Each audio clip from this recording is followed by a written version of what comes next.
ہم نے بڑے بولنے کے بعد ہم نے ایک دن اس کو بلایا، ہم 2-3 علماء بیٹھے تھے، ہم نے اس کو سمجھایا، بچہ 18 سال کا، کتنے سال کا، اور سگریٹ کا عادی ہو چکا تھا، جب تک وہ 2-3 ڈبیاں نہیں پی لیتا، مالدار کی اولاد تھی، اور جب مال آتا ہے نا میرے بھائی، ہم یہ سمجھتے ہیں دنیا کی کامیاب ترین اولاد ہے، حالانکہ مال والوں کو چاہیے، کیونکہ ساری چیزیں مال کے غلط استعمال سے پیدا ہوتی ہیں اور غلط تربیت کا نتیجہ ہوتی ہیں، اس لیے مال کماؤ، خوب کماؤ، لیکن صحیح جگہ کما کر صحیح جگہ لگاؤ۔ ہم نے اس بچے کو بلایا اور ہم نے کہا بھائی تم سگریٹ کیوں پیتے ہو، چھوڑ دو۔ آدھے گھنٹے 35-40 منٹ تک ہماری گفتگو کی ہوئی، ہم نے اس کو مستقبل کا سکھلایا۔ ہم نے ان کے ابا سے کہا آپ کا نام کہنا ہم نے بچے سے، انہوں نے کہا میرا نام بولو، کیا آپ کے والد نے بتایا کہ آپ سگریٹ پیتے۔ اب جیسے ہم نے اس نے پوچھا ہم سے کہ آپ کو کس نے بتایا، ہم نے کہا آپ کے ابا حضور نے بتایا۔ تو بچے کو اپنی بے عزتی محسوس ہوئی، کہنے لگا ابا نے تو یہ بتا دیا میں سگریٹ پیتا، لیکن ابا نے یہ نہیں بتایا کہ وہ شراب پیتا۔ ابا نے یہ تو بتا دیا کہ میں سگریٹ پیتا ہوں، ابا نے یہ کیوں نہیں بتایا کہ وہ شراب پیتے؟ پتا یہ چلا جب باپ شرابی ہوگا تو بیٹا تو کم درجے میں سگریٹ تو پینا ہی تھا۔ اگر ہم یہ چاہتے ہیں کہ بچے سگریٹ سے بچے تو ابا کو ڈرگس سے بچنا، ہم یہ چاہتے ہیں بچے نشیلی گٹکے سے بچے تو ابا کو اس سے بڑے نشے سے بچنا ہوگا۔ میرے بھائیو یہ نہیں ہو سکتا ہے کہ گھروں میں تو بے دینی ہو، گھروں میں تو نشہ ہو، گھروں میں تو واہیات ہو، گھروں میں تو آوارپن ہو، اور ہم یہ چاہتے ہیں کہ بچے مکتب میں پڑھ کر دیندار بن جائے۔ نہیں، اگر ہم یہ چاہتے ہیں تو ہمیں ماحول بھی گھر کا دیندار بنانا ہوگا، اپنے ماحول کو پاک صاف کرنا ہوگا، ورنہ یاد رکھنا یہی ہماری نسل، علی میاں ندوی رحمت اللہ علیہ نے کہا تھا اگر بے دینی کے ساتھ ہماری گودوں میں بچے پڑھ رہے ہیں تو یاد رکھنا ہم اپنی آغوش میں دشمنان اسلام تیار کر رہے ہیں۔ یہ خود کے بھی دشمن، یہ والدین کے بھی دشمن، یہ مرنے کے بعد وبال جان ہے۔ ایسی اولاد چھوڑ کر نہ مرو۔ اگر ہم یہ چاہتے ہیں میرے مر جانے کے بعد میری اولاد صحیح روح پر آ جائے، میرے مر جانے کے بعد بھی میری اولاد دیندار رہے، تو ماں کو دیندار بننا ہوگا، باپ کو دیندار بننا ہوگا، دادا کو دیندار بننا ہوگا، گھر کے ماحول کو دیندار ماحول بنانا ہوگا، اور اس ماحول میں پلنے والی اولادیں بھی دینی فکروں کے ساتھ بڑی ہوگی۔ ورنہ تو یاد رکھنا ہمارے جنازے اٹھیں گے اور ہمارے بچے صرف جنازہ اس لیے نہیں پڑھیں گے کہ ان کو جنازے کی نماز نہیں آتی، ہمارے جنازے اٹھیں گے اور ہمارے لاشیں پڑے ہوئے ہوں گی اور کہا جائے گا غسل دو، تو ہماری اولادیں غسل دینے کو بھی تیار نہیں ہوں گی۔ آپ جانتے ہو بے دینی کا نتیجہ اور تربیت نہ ہونے کا نتیجہ، ایک جنازہ ہم نے نہلایا ہے، تو وہ جنازہ ایسا تھا کہ مجھے 12:30 بجے رات کو فون آیا کہ ایک صاحب کا انتقال ہو گیا، بزرگ ہے، آپ کو ان کو نہلانے کے لیے آنا ہے۔ تو میں نے کہا کہ میں سفر پر ہوں، آپ کسی کو بلا دیں۔ تو انہوں نے کہا کہ جس کو بھی ہم بلاتے ہیں وہ کمرے تک تو آتے ہیں چلے جاتے ہیں۔ تو میں نے کہا کہ مجھے ٹائم لگے گا۔ 12:30-1 بجے میں جب گھر پہنچا تو میرے گھر کے پہلے ہی جانے پہنچنے سے پہلے لوکیشن لے کر جو مجھے فون کیے تھے وہ میرے گھر کے پاس گاڑی لے کر کھڑے، کہنے لگے آپ جنازہ نہلانے کے لیے چلے۔ جب میں نے جنازے کے لیے کپڑے بدل کے گیا، میرے بھائی کو کیا دیکھتا ہوں کہ ان کے کمرے میں خوب بدبو آ رہی، اس کی خود کی جوان اولادیں ناک کو کپڑا لگا کر باپ کی ناش کے پاس کھڑی ہیں۔ مجھے کہا گیا آپ ان کو غسل دیں۔ جب میں گیا اور غسل دینے کے لیے ان کے کپڑے اتارے تو تحقیق کرنے پر پتا چلا 8 دن سے والد محترم بستر ہی میں بیت الخلا کر رہے تھے، پاخانہ کر رہے تھے، کسی بچے نے باپ کی آخری وقت میں خدمت نہیں، جس کے نتیجے میں یہ پاخانہ سکتے گیا اور سکتے پورے جسم کو لگ گیا۔ آپ کو اندازہ نہیں ہوگا، جب وہ دھونے کے لیے میں نے ہاتھ پہ کپڑا لپیٹ کر آگے بڑھایا تو میرے ہاتھ بھی جواب دے چکے تھے۔ نیم گرم پانی کے جسم پر ڈالا گیا اور ان کو 15-20 منٹ مرنے کے لیے چھوڑ دیا۔ مجھے تعجب ہوا، میں نے دعا کی اللہ ایسی اولاد ہمیں نہ دے کہ جس باپ نے حلال و حرام کی پرواہ کیے بغیر بڑی بڑی بلڈنگیں کھڑے کر دی ہو، اور جب مرنے کا وقت آیا ہے تو اولاد باپ کے جنازے کے سامنے اپنے منہ پر کپڑا رکھ کر کھڑی ہیں. کیا ضرورت؟ اور ایسی اولاد کیا کام آئے گی؟ آج میں اور آپ دنیا کی ترقی سے متاثر ہو رہے ہیں. میرے بھائیو، ہمیں ترقی ہماری آگے جانے میں نہیں، ہماری ترقی پیچھے آنے میں ہے. اور کتنا پیچھے آنے میں ہے؟ 1450 سال پیچھے آنے میں ہے.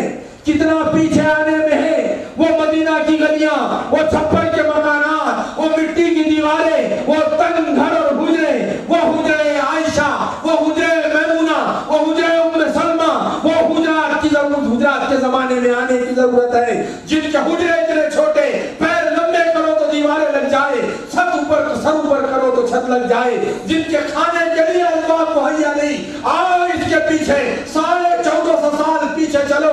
ہماری ترقی اور کامیابی آگے جانے میں نہیں، ہماری ترقی پیچھے جانے میں ہے.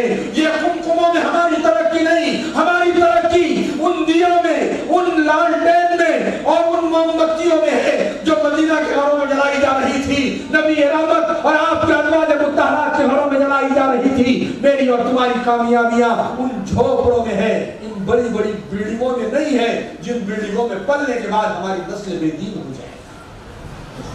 پیچھے آؤ، اپنے بچوں کو صحابہ کے واقعات سناؤ.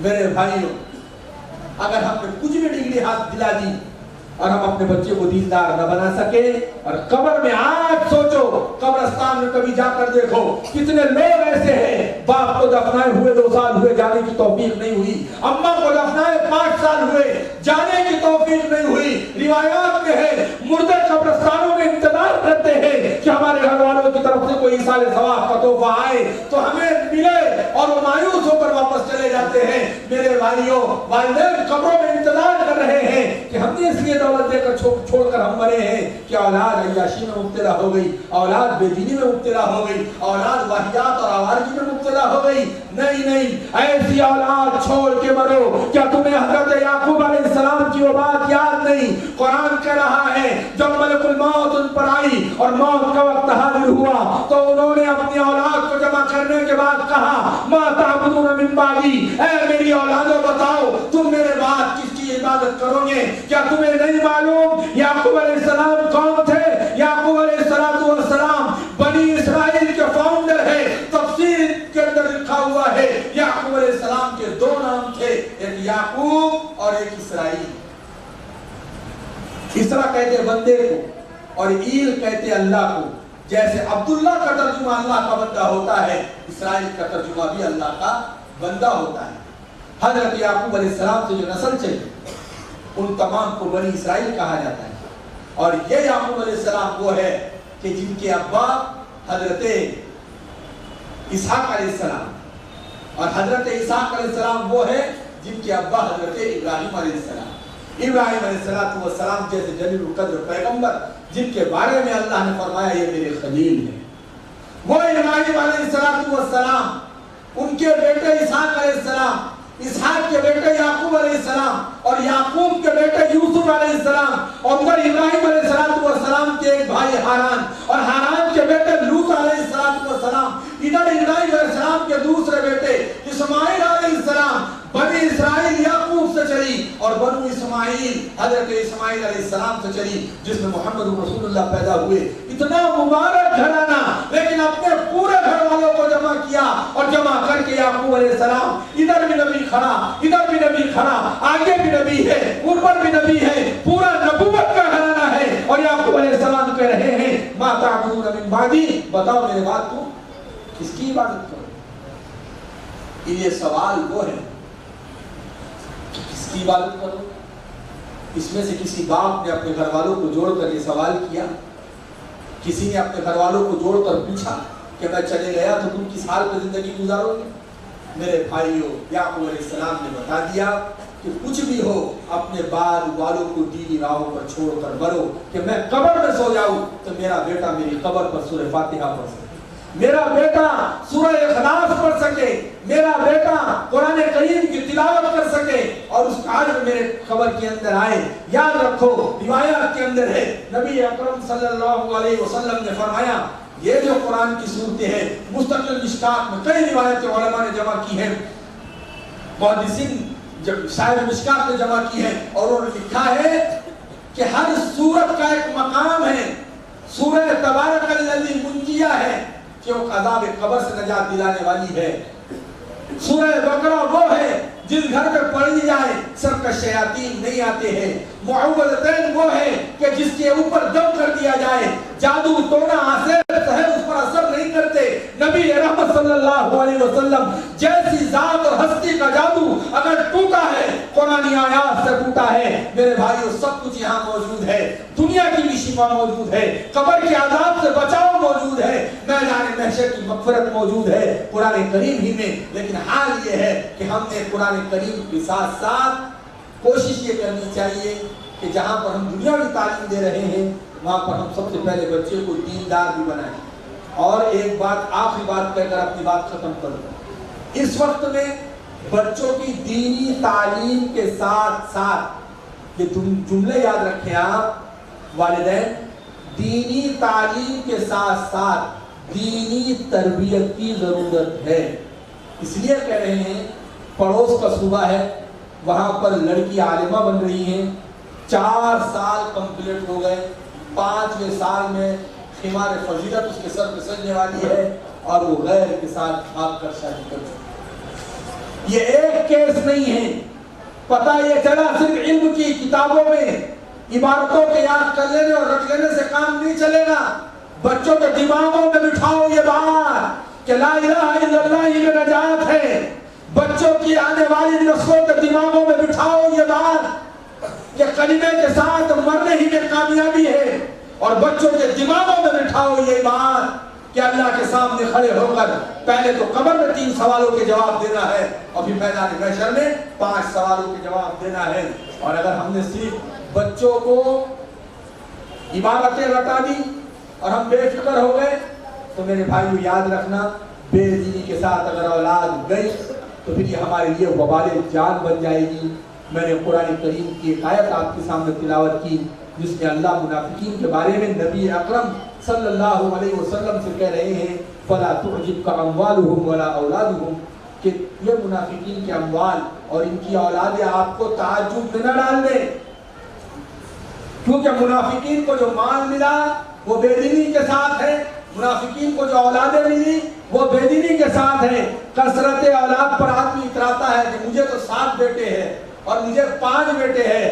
اگر وہ دیندار ہے تو اترانا صحیح ہے اور اگر وہ بے دین ہے تو فکر کرنے کی ضرورت ہے. اللہ نے منافقین کے بارے میں نبی کو فرمایا فَلَا تُعْجِبْكَ أَمْوَالُهُمْ وَلَا أَوْلَادُهُمْ کہ تم کو ان کی اولادیں اور ان کے مال حیرت میں نہ ڈال دے, بلکہ اللہ نے یہ چیزیں ان کو دی ہیں تاکہ دنیا ہی میں اللہ کے عذاب کا مزہ چکھائے.